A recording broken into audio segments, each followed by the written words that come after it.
என்ன போனா என்ன வந்தா என்ன விருவத்தில் கவனப்பட்ட ஜென்மல்லானியே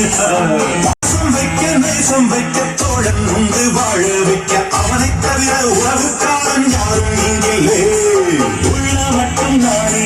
உசிரக்கூடத்தானே என் நண்பன் கேட்டா வாங்கிக்கென்ன சொல்லுவேன் என் நண்பன் போட்ட சோறு நிலமும் தின்னேன் பாரு நாவை கூட கத்தை போல எண்ணுவேன் சோறு விட்டு சொர்க்கம்